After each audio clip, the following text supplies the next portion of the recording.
상쾌한 아침 원주에서 출발합니다.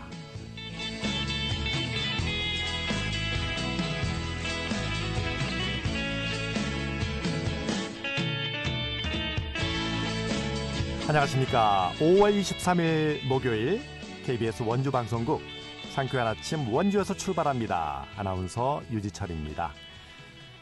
음주운전으로 무리를 빚고 있는 가수 김호중 씨가 결국 구속의 갈림길에 섰습니다.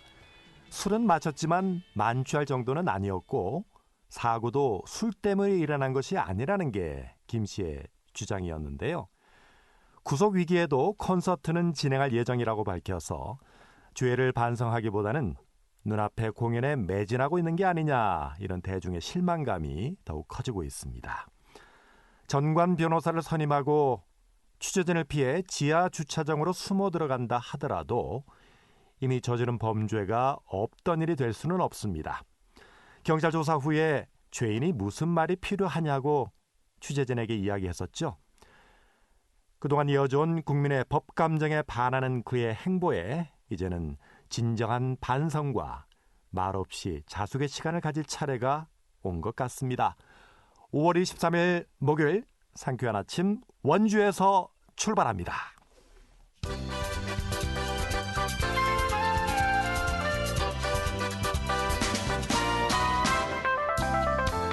오늘의 뉴스입니다. 강원도교육청은 현재 삼척과 정선, 영월 등 8개 시군이 교육발전특구 2차 지정 공모에 참여할 예정으로 도교육청과 상호 협력 체제를 구축하고 있다고 밝혔습니다. 교육부는 다음 달 말까지 교육발전특구 시범지역 2차 공모를 진행해 올해 7월쯤 선정 지역을 발표할 예정입니다. 1차 지정에서는 원주, 춘천, 화천이 선정됐습니다. 교육발전특구 시범지역으로 지정되면 규제 완화와 정부의 재정 지원이 이루어집니다. 이달 강원 소비자 심리지수가 소폭 하락한 것으로 나타났습니다. 한국은행 강원본부가 발표한 강원지역 소비자 동향 조사 결과를 보면 이달 강원 소비자 심리지수는 100.7로 지난달보다 1.6포인트 하락했습니다. 강원 소비자 심리지수는 지난달에 이어 2달 연속 하락했습니다. 이 같은 소비자 심리지수 하락은 향후 생활 형편과 경기 전망에 대한 부정적인 응답이 늘었기 때문으로 보입니다.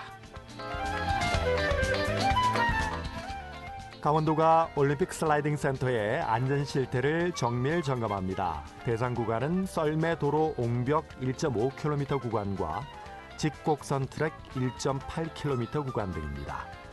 강원도는 또 용역을 통해 도로 처짐과 갈라진 징후 등에 대한 원인 분석과 관리 방안도 모색할 계획입니다. 현재 올림픽 슬라이딩 센터는 시설물 안전유지관리 특별법에 따라 옹벽 44곳 중에 4곳을 3년씩 정밀 점검 중입니다. 오늘의 뉴스였습니다.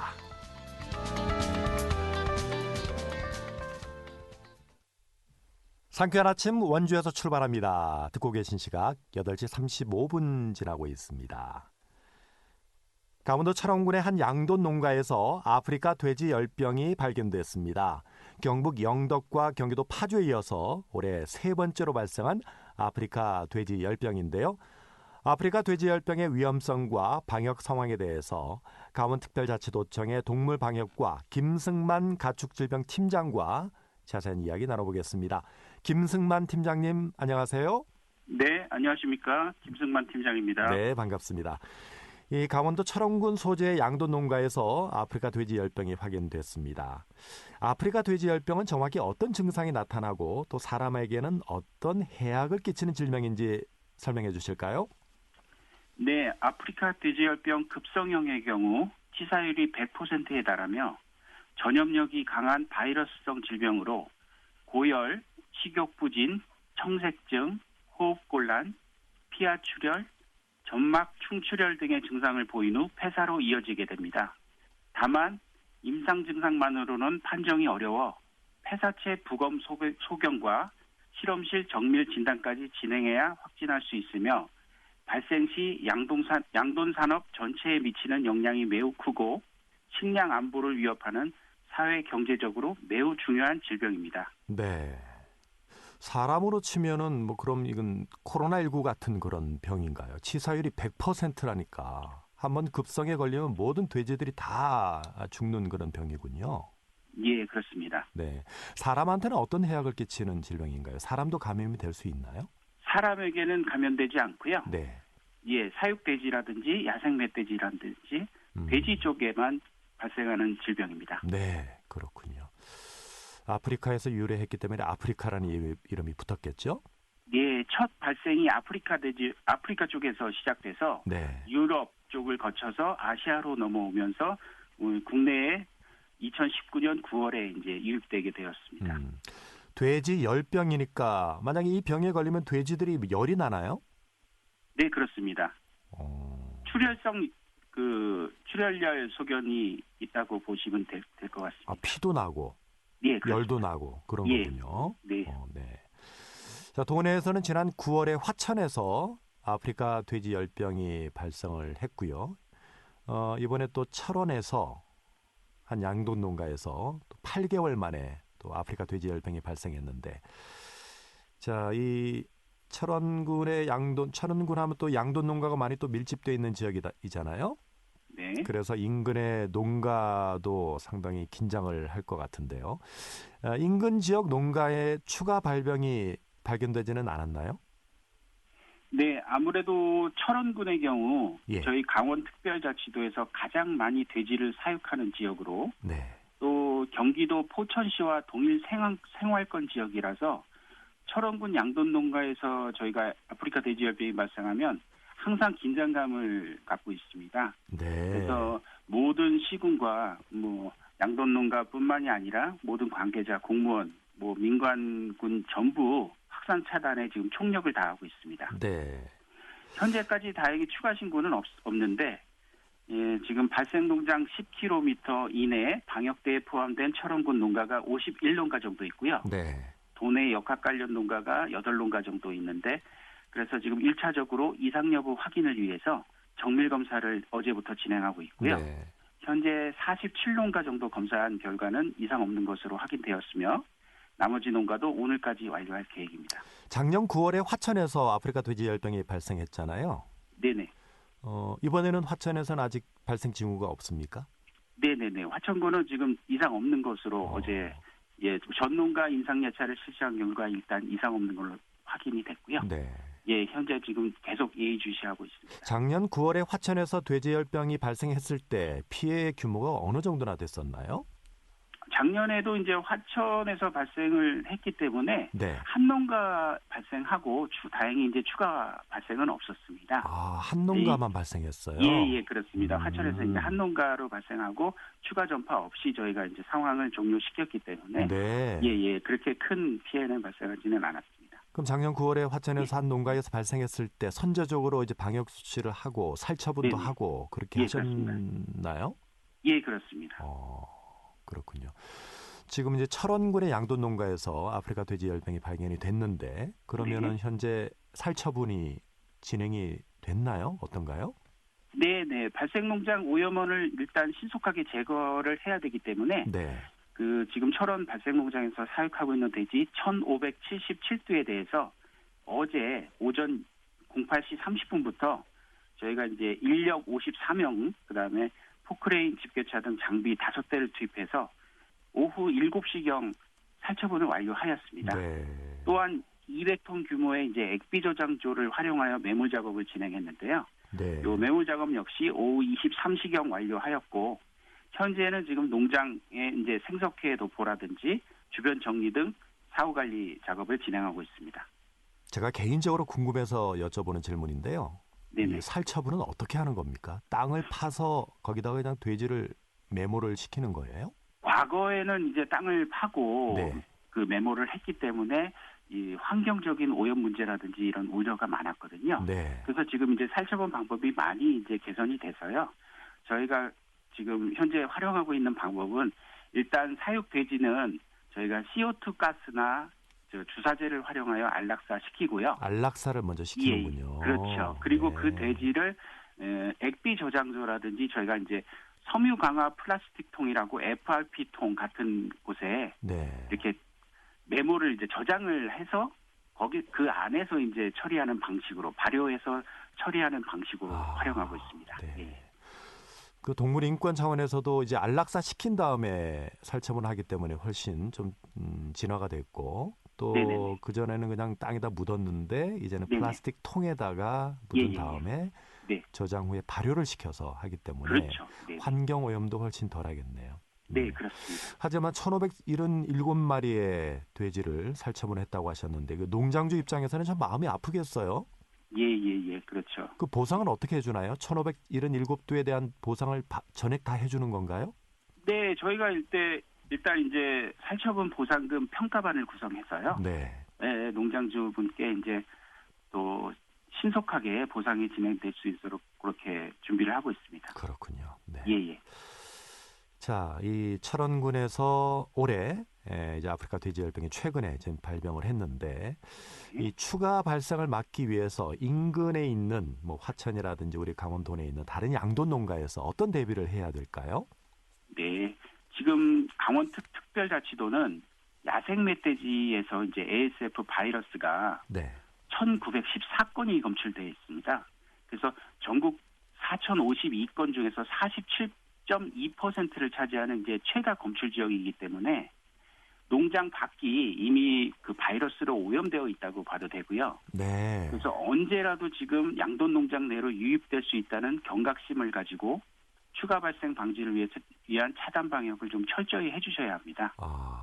그러기 위해서 이제 무엇보다 외부인과 차량 출입 통제를 하는 게 가장 중요하고요. 차량 출입을 통제를 해야 되는군요. 외부인하고. 예, 그렇죠. 예, 외부인이나 차량에 바이러스가 묻어서 들어올 가능성이 높기 때문에요. 네. 그리고 소독은 물론이고 그다음에 기본적인 손 씻기, 그다음에 장화 갈아 신기 등 방역 수치 준수가 매우 중요하고 그다음에 농장에서 사육하고 있는 돼지에 대해서 매일 좀 임상 예찰 등에 좀 철저를 기해 주시고 이상이 있을 경우엔 가축방역기관에 즉시 좀 신고해 주시면 감사하겠습니다. 이 아프리카 돼지열병이 코로나19와 같은 바이러스성 질환인 거죠? 네, 그렇습니다. 바이러스를 통해서 이게 감염이 되기 때문에 손 씻기라든지 이 소독 그리고 외부인 출입 통제, 차량 출입 통제가 꼭 필요하겠군요. 네, 그렇습니다. 근데 아까 이 야생 멧돼지로 인해서 이게 추가로 발생할 가능성이 높다고 말씀해 주셨는데 그렇다면은 아프리카 돼지 열병의 감염 원은 야생 멧돼지인가요? 지금 현재까지 우리 이제 농림축산검역본부라고 이제 중앙 역학조사 기관이 있는데요. 네. 그쪽에서 이제 역학조사를 여태 지금까지 발생한 이제 41건, 철원까지 41건의 농장에서 지금 발생을 했습니다. 네. 근데 이제 역학조사를 실시한 결과 명확하게 이제 야생 멧돼지가 원인이라고 이제 밝혀지진 않았지만은 이제 오염원을 추정했을 때 아무래도 야생 멧돼지가 많이 지금 상당히 한 4,000건 이상 지금 발생을 한 상황이기 때문에 야생 멧돼지가 1차적인 원인일 수 있다 이렇게 이제 파악하고 있고요. 그리고 이제 그 바이러스를 농장 내로 들여오는 것은 아까 말씀드렸듯이 외부인이라든지 차량이라든지 이런 거에 의해서 바이러스가 농장 내로 유입되어서 발생했을 가능성이 높다 이렇게 지금 추정하고 있는 상황입니다. 네. 야생 멧돼지를 혹시라도 이 산에서 만났을 경우에 절대 포획을 하거나 과거에는 그 멧돼지 잡아서 먹기도 했잖아요. 예, 그렇죠. 절대로 그렇게 해서는 안 되겠군요. 예, 그렇습니다. 끝으로 아프리카 돼지열병 발생 대비를 위해 숙지해야 할 행동 지침 다시 한번 정리해 주실까요? 네. 그동안 ASF 발생 농장은 일단 소독 설비와 방역 시설 설치나 운영이 미흡한 농가, 그리고 외부인과 차량, 농장 출입 시에 소독을 미실시한 농가, 그리고 축사 출입 시에 또 소독을 미실시하거나 전용 장화를 미착용한 농가, 그리고 또 주출입구 외에 부출입구를 폐쇄하지 않고 자유롭게 드나들어서 발생한 농가, 이렇게 크게 4가지 정도 미흡 사례가 대부분이었습니다. 그래서 농장에서 준수해야 할 방역 수칙은 이 외에도 너무 많지만 이 앞에서 열거한 미흡 사례만 숙지하여서 확실하게 지켜주셔도 농장 유입 차단에 큰 도움이 될 수 있습니다. 한 가지 더 당부드리자면은 현재 지금 야생 멧돼지가 출산기에 있습니다. 그래서 개체수가 좀 증가하는 시기이기 때문에 네. 영농 활동은 좀 금지하여 주시고 그다음에 반드시 좀 입산을 좀 자제하여서 요거를 좀 이행하여 주시면은 그 농장 내 유입 차단에 될 수 있을 것으로 보고 있습니다. 네, 꼭 명심을 해야 되겠네요. 예. 강원도 철원군의 양돈 농가에서 아프리카 돼지열병이 발견이 됐는데 이게 더 이상 확산되지 않도록 더욱더 철저한 방역을 부탁드리겠습니다. 네, 감사합니다. 오늘 말씀 고맙습니다. 예, 고맙습니다. 강원특별자치도청 동물방역과의 김승만 가축질병팀장과 이야기를 나눴습니다. 알찬 정보, 생생한 현장의 소식을 전해드립니다. 리포터 현장. 원주시가 저소득층 희귀 질환자들을 대상으로 경제적 부담을 줄이기 위해서 희귀 질환자 의료비를 지원하고 있는데요. 자세한 소식을 박다현 리포터가 취재했습니다. 어서 오세요. 네, 안녕하세요. 원주시가 희귀 질환 의료비 지원 사업을 실시한다고요? 네, 맞습니다. 희귀 질환은 진단과 치료가 어려울 뿐 아니라 지속적인 치료가 필요한 경우가 많은데요. 이럴 경우 과중한 의료비 부담으로 환자와 보호자가 겪어야 할 심리적, 경제적 부담이 매우 큽니다. 그래서 정부에서는 2001년부터 저소득층 환자들을 대상으로 경제적 부담을 경감할 수 있도록 의료비를 지원하고 있는데요. 대상자로 선정이 되면 본인 부담금의 90%는 건강보험 산정 특례 재정으로 지원을 받고 소득과 재산 기준을 충족하는 저소득층 건강보험 가입자는 보건소 희귀질환자 의료비 지원 사업을 통해 나머지 본인 부담금 10%를 추가로 감면받게 됩니다. 자세한 내용 원주시 보건소 김광자 팀장 이야기 들어보겠습니다.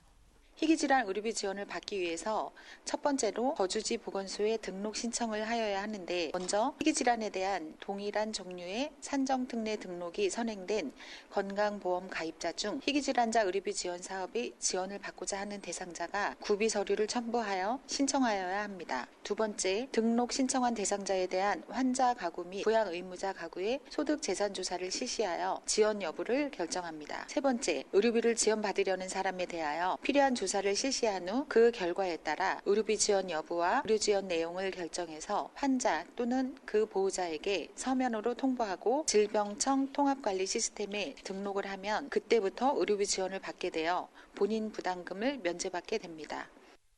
그러니까 저소득층 희귀 질환자의 경우에는 본인 부담금의 90%는 건강보험으로 지원을 받고 나머지 본인 부담금 10%도 원주시 보건소에 희귀 질환자 의료비 지원 사업을 통해서 지원을 받는다. 이런 이야기군요. 네, 맞습니다. 네. 지원 기준이 어떻게 되나요? 네, 지원 대상은 통계청 한국표준질병사인 분류표에 따르게 되는데요. 보건복지부에서 고시한 산정특례 질환 중 2024년 현재 1,272개 질환에 대해 희귀질환 의료비 지원을 실시하고 있습니다. 지원 기준은 건강보험 가입자로서 국민건강보험 산정특례 등록자 중에서 환자 가구는 중위소득 120% 미만, 부양 의무자 가구는 중위소득 200% 미만이고 별도의 재산 기준을 충족해야 합니다. 네, 신청 방법과 기간도 소개해 주실까요? 네, 신청 방법은 3개월 이내 발급한 진단서와 가족관계 증명서, 또 통장사본, 장애정도 확인 서류 등 구비 서류를 갖춰 보건소 의료지원과에 방문해 신청하시면 되는데요. 신청은 연중 수시로 받고 있습니다. 앞서 말씀드렸다시피 대상자로 선정이 되면 90%는 건강보험 산정특례 재정으로 지원을 받게 되고 나머지 10%를 추가로 감면받아 사실상 요양급여 비용이 면제가 됩니다. 이어서 원주시 의료지원과 김광자 팀장 이야기 들어보시죠.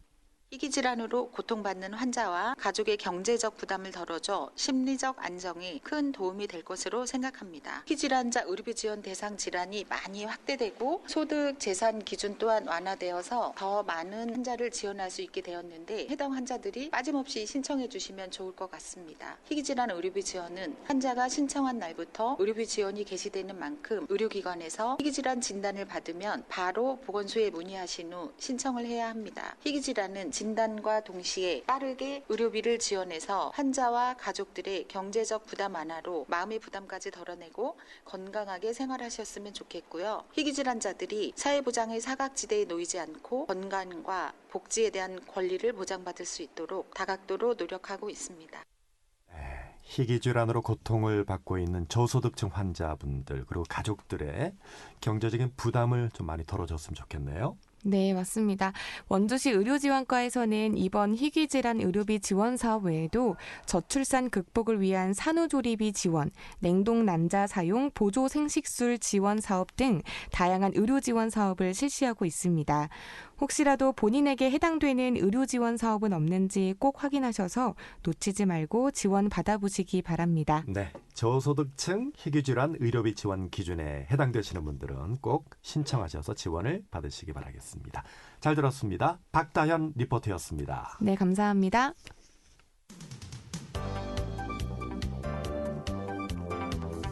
생생한 현장, 유익한 생활 정보를 전해드리겠습니다. KBS 원주라디오 상쾌한 아침 원주에서 출발합니다를 함께하고 있습니다. 8시 53분 향하고 있습니다. 제37회 세계 금연의 날을 맞아서 원주시가 중앙근린공원에서 건강한 지구를 위한 노담 캠페인을 진행합니다. 자세한 소식을 강원금연센터의 김지안 주임을 연결해서 알아보겠습니다. 김지안 주임님, 안녕하세요. 네, 안녕하세요. 네. 강원금연지원센터 김지안 주임이라고 합니다. 네, 반갑습니다. 노담이라는 게 담배를 피우지 맙시다, 뭐 그런 거죠? 네, 맞습니다. 네. 건강한 지구를 위한 노담 캠페인이라는 제목으로 이번 행사가 진행이 되고 있는데 매년 5월 31일로 세계 금연의 날이 지정이 돼 있잖아요. 네네. 이 세계 금연의 날은 어떤 의미를 담고 있나요? 네, 세계 금연의 날은 1987년 세계보건기구 WHO가 담배 없는 환경을 만들기 위해 제정한 날로 올해가 37번째 맞는 세계 금연의 날입니다. 네, 그렇군요. 이번 행사에는 체험 부스도 있고 또 마술 쇼도 있다고요. 다양한 프로그램이 준비되어 있다고 하는데 어떤 프로그램들이 있는지 좀 구체적으로 소개해 주실까요? 네, 이번 세계 금연의 날 행사를 맞아서 많은 기관에서 함께 참여해 주셨는데요.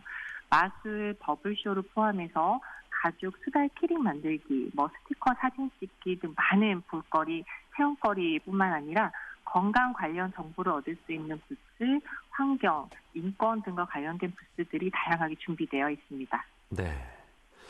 보통 이제 금연 행사는 이 담배를 피우는 성인들만 참여하는 것이다 이렇게 생각을 할 수 있는데 우리 아이들을 위한 프로그램도 준비가 돼 있다고요? 네. 어떤 프로그램인가요? 네, 아이들을 위해서도 다양한 부스들이 준비되어 있고요. 네. 앞서 말씀드렸듯이 다양하게 이제 볼거리나 체험거리 같이 아이들이 참여할 수 있는 그런 체험 부스들이 있고요.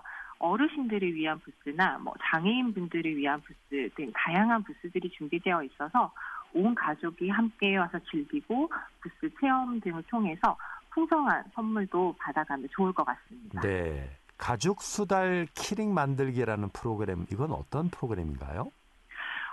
요거는 이제 다른 기관에서 준비를 해주셨는데 네. 자투리 가죽을 이용해서 이제 수달 모양의 키링을 만드는 그런 체험 활동입니다. 아, 수달 동물 수달 말씀하시는 네, 건가요? 맞습니다. 네. 아이들이 좋아하겠네요. 네, 네. 노담 줍깅 캠페인 이런 캠페인이 또 프로그램도 진행된다고 하는데 줍깅이라는 게 아까 노담은 담배를 피우지 맙시다라는 거고 줍깅은 줍다와 조깅의 합성을 하고요. 이게 무슨 의미인가요? 네, 요즘 이제 플로깅이라든지 조깅 이런 것들이 이제 유행을 하고 있잖아요. 그걸 조금 접목시켜서 네. 환경 보호를 위해서 줍는 것과 조깅을 함께 한다는 의미로 이제 줍깅이라고 하는데요. 저희 지금 센터에서 4월 1일부터 5월 31일까지 세계 금연의 날을 기념해서 센터 자체적으로 원주 지역 내의 담배꽁초나 쓰레기 줍기를 통해서 깨끗한 지구, 내가 사는 지역의 금연 환경 조성 활동을 진행하는 플로깅 행사입니다. 네, 네. 그렇군요. 이 줍깅이라는 게 담배꽁초를 주우면서 함께 조깅도 하는, 그러니까 환경 보호도 하면서 건강도 챙기는 그런 캠페인이 되겠군요. 네, 맞습니다. 그리고 더불어서 이제 저희가 이 활동을 하고 활동 보고서를 작성해서 1365 자원봉사 포털에 올려주시면은 봉사 시간도 인정받을 수 있습니다. 네. 그리고 강원 금연센터에서는 또 금연을 원하는 흡연자들에게 어떤 지원을 제공하고 있나요? 네, 저희는 2가지 사업 안에서 지원받을 수 있는데요. 첫 번째는 20감년 이상 흡연하신 분들을 흡연 관련 질병이 있으신 분들을 위해서 4박 5일 전문 치료형 금연 캠프로 병원이나 외부 숙박시설 등에서 입소와 동시에 건강검진 등을 통해서 자신의 몸 상태를 확인하시고 금연을 함께 하신다고 보면 됩니다. 네, 그리고 두 번째는 이제 4박 5일 캠프 참여가 어렵거나 보건소 방문이 힘든 분들을 위해서 이제 생활터 금연 환경 조성 사업이라고 해서 주거, 교육, 근로 환경에서 상담사 선생님들이 계신 곳으로 방문해서 상담을 도와드리는 사업입니다. 네, 저희가 시간 때문에 여기서 마무리를 해야 되겠네요. 오늘 말씀 고맙습니다. 네, 감사합니다. 강원 금연센터 김지한 주임과 이야기를 나눴고요. 저는 내일 아침 8시 30분에 다시 찾아뵙겠습니다. 아나운서 유지철이었습니다. 안녕히 계세요.